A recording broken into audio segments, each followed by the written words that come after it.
जय श्री कृष्ण। अब तक हमने देखा है कि गोकुल की गलियों में बड़े मज़े से कृष्ण का बचपन बीत रहा था। हाँ, कंस के भेजे असुर बार बार उसकी खबर ज़रूर लेते थे, मगर जो कंस की जेल में पैदा हो के पल भर को वहाँ नहीं रहे, पैदा होते ही उसकी नज़रों से जो ओझल हो गए, वो उसके भेजे छोटे मोटे असुरों के भरोसे कहाँ, उनके हाथ कहाँ लगने वाले थे। एक के बाद एक कंस के जब सारे असुर धराशायी होने लगे, तब कंस ने निर्णय लिया और विनाशकाले विपरीत बुद्धि की तरह कृष्ण को मथुरा आमंत्रित किया। अक्रूर जी को भेजकर कृष्ण और बलराम को उन्होंने मथुरा बुलवाया है और यहाँ पर भगवान कृष्ण के हाथों कंस के वध का, माने परमात्मा के कर्मफल के अकाट्य विधान को वास्तविकता में परिणति का ऐतिहासिक पल आने वाला है।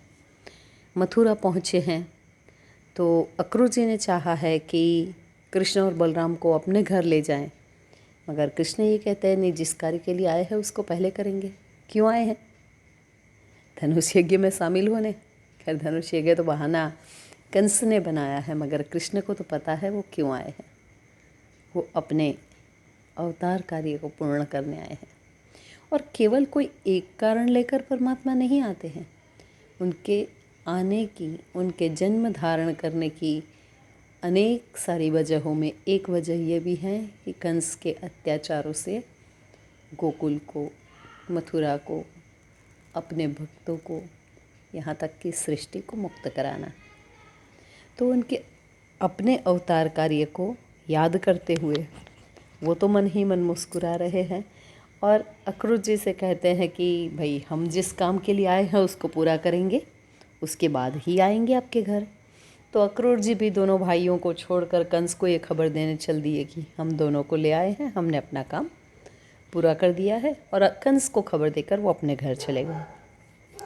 इधर अक्रूर जी से ही इजाज़त मांग ली थी भगवान कृष्ण ने मथुरा नगरी को देखने की, और अक्रूर जी ने भी बड़े प्रेम से इजाज़त दे दी थी। सोचा था कि बच्चे हैं, वो बैठ के बोर होंगे, भले घूम ले।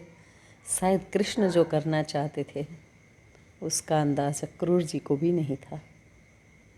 और क्या करना चाहते थे आगे देखते हैं ना। चलिए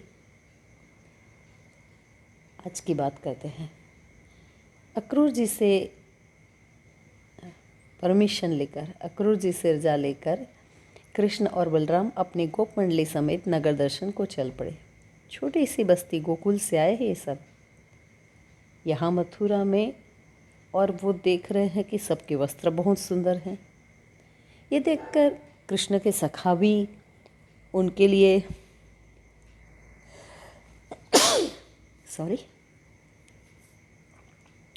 कृष्ण सखा भी वैसे वस्त्र पाने के लिए, वैसे वस्त्र पहनने के लिए लालायित हो जाते हैं। और उसी वक्त मार्ग में कंस का धोबी मिल जाता है। कंस के धोबी से जब कृष्ण अपने सखाओं के लिए वस्त्र मांगते हैं तो राजा का धोबी है, राजा से कम अहंकार उसका भी नहीं। उसने कृष्ण का और उनके साथियों का अपमान किया और इसके कारण भगवान कृष्ण ने उसके गाल पे एक जम के थप्पड़ मारा। गोल गोल घूमता हुआ बेचारा वहीं गिरा और राम नाम सत्य हो गया। उसके जाने के बाद, क्योंकि अहंकार के वशीभूत कृष्ण के हाथों और उनके सखाओं को वस्त्र देने के लिए जब उसने इनकार किया, तो एक बाएं हाथ की थप्पड़ से धोबी का राम नाम कर दिया। और सारे वस्त्र, अब सारे वस्त्र किसके पास हैं? तो ये गोप मंडली के पास हैं। स्वयं के हिसाब से बहुत बड़े हैं।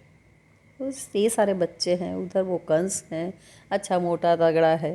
हाँ, तो स्वाभाविक है कंस के वस्त्र इन लोगों के लिए अजीब ही होंगे, बड़े ही होंगे। मगर फिर भी सब ने वैसे वस्त्र पहना दिए जैसे हैंगर पे खूंटी पे लटकाए हो कपड़े, कुछ इस तरीके का दिख रहा है, हास्यास्पद लग रहे हैं। मगर धोबी तो धराशायी बन चुका है और पूरी टोली मथुरा की गलियों में घूमने लगी है। एक दर्जी मिल गया, उसने इन वस्त्रों को काट छाँट के इन सब के नाप से बना दिए और अब उसे पहनकर सब मज़े से नगर भ्रमण करने लगे। चंदन लेके महाराज कंस की दासी महाराज कंस के पास जाती कुब्जा।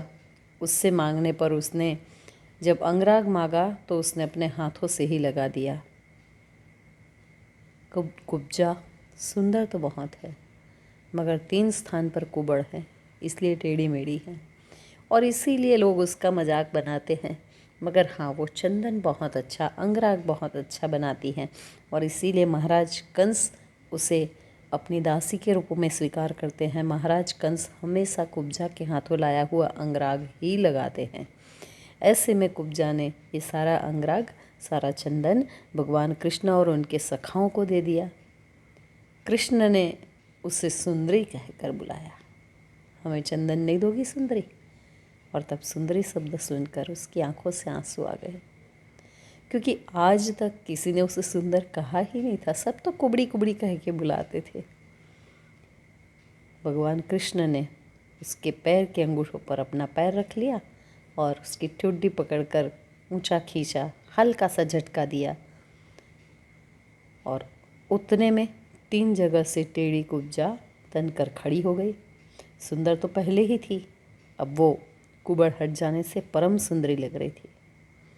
मथुरावासी सब लोग घर से बाहर निकलकर इस मंडली की करतूतें देख ही रहे थे। कुब्जा के प्रसंग पर जम के ताली बजाई सबने और खुशी के मारे कुब्जा भी नाच उठी। खूब धन्यवाद के साथ अपने घर आने का निमंत्रण भी दिया और अब पूरी मंडली चली उस स्थान की ओर जहाँ धनुष यज्ञ का धनुष रखा था।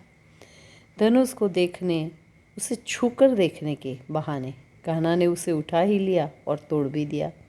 धनुष टूटने से अब यज्ञ का वो बहाना ही समाप्त हो गया जिसका नाम लेकर कृष्ण और बलराम को गोकुल से मथुरा बुलाया था।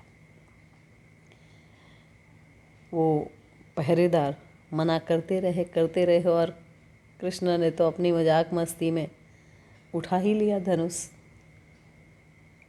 ये देखकर, इससे पहले कि पहरेदार आकर उसको उसके हाथ से छीने या रखवाए या उसके साथ कुछ दुर्व्यवहार करे, कृष्ण ने धनुष के 2 टुकड़े कर दिए। क्या उद्देश्य है इसके पीछे, कल देखते हैं। जय श्री कृष्ण।